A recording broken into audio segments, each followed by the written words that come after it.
Hello বন্ধুরা, দেখো কচুর ফুল বানানোর পদ্ধতি। আমি তো এইভাবে বানাই। কচুর ফুলগুলো আগে বেশ অল্প জল দিয়ে আর একটু লবণ দিয়ে দিচ্ছি, এটা একটু সেদ্ধ করে নেব।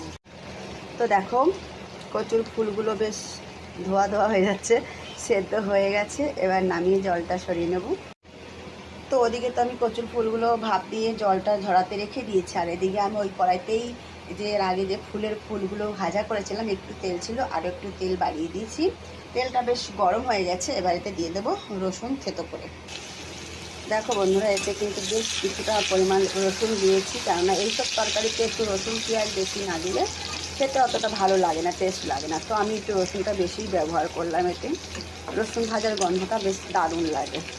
দেখো রসুনটা একটু গোল্ডেন হয়ে গেছে, গোল্ডেন কালারের, সরি। তো আমি এখানে বেশ কিছু একটা মিডিয়াম সাইজের পেঁয়াজ আর কিছুটা কাঁচা লঙ্কা কুচো করে রেখেছিলাম, সেটাও দিয়ে দিলাম। সমস্ত কিছু ভালো করে ভাজা করে নেব। পেঁয়াজগুলো ভাজা ভাজা প্রায় হয়ে এসেছে। তো আমি সেদ্ধ করার সময় লবণ দিয়েছিলাম, তাই এখন পরিমাণ মতো লবণ দেবো, বেশি লবণ দেবো না। যে পেঁয়াজগুলো একটু শক্ত থাকবে সেগুলো একটু নরম হয়ে যাবে। আর দিয়ে দিলাম পরিমাণ মতন হলুদ গুঁড়ো। এবার আরেকটু ভালো করে ভাজা করে নেবো। ওদিকে প্রায় জলটা সরে গেছে, আর আমি একটা চামচ দিয়ে বেশ ভালো করে যেটুকু ছিল সেই জলটাকে চেপে চেপে বের করে দিয়েছি। আর এদিকে দেখো বেশ ভালো করে ভাজা হয়ে গেল।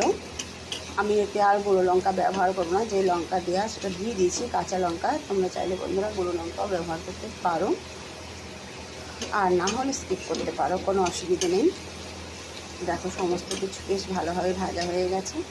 এবার দিয়ে দেবো এইগুলো। দেখো জল সরিয়ে নিয়েছি বেশ ভালোভাবে,